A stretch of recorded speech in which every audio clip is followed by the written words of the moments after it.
Traders are always looking for new strategies. What's the best ones to use right now? My guest today is Sandy Jadeja. He's going to talk about that and what strategies to use. So Sandy, that's a broad question, I know, but what are some of the good strategies you're seeing right now? I think the key question, Tim, is that you've got to find something that suits your personality, and you and I both know that we've been preaching this for over the years. But I think really what's important right now is momentum trading. In other words, are we in a bullish momentum environment or a bearish momentum environment?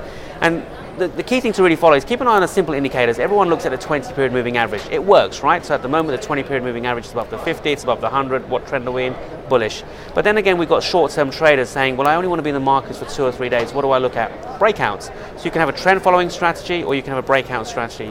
One of the key things I like about breakouts is consolidation. So in other words, watch a prior move. If a market's made a move towards the upside and then suddenly we see a consolidation pattern or a bull flag, then watch for a breakout because it gives you very low risk. In other words, you can buy the break of the high, put a stop at the low. So the key thing to really take away from here is what type of trader am I? Am I a trend follower? Am I a momentum trader? Am I a breakout trader? And then find that style to suit your personality. How about time frames? I know the longer term traders, obviously you're losing longer time frames. Can I trade on both? Can I trade on, say, a 5-minute chart, but then also have a trade in the daily charts? I disagree with that, and this is why. A lot of people come to me and say, I'm looking at a day trade, and say, for example, they went short, and the day actually rallied. And what they do is that they change their mindset into a different time frame, thinking, I'm going to hold on to this because tomorrow it's going to go up. Don't do that.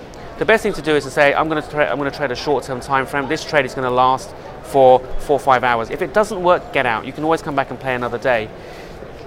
You have to use multiple time frames. One of the biggest lessons I've learned in the markets is to use multiple time frames. What is the monthly chart telling me? What is the weekly chart telling me? What is the daily chart doing? We sometimes get caught into what's happening right now. So in other words, the market could be falling, for example, for 2 or 3 days, and we can get complacent and think, actually, we're now turning into a bearish trend. No, not really. We could be classifying this as a pullback. If the weekly trend is up and the daily trend is down, buy into that.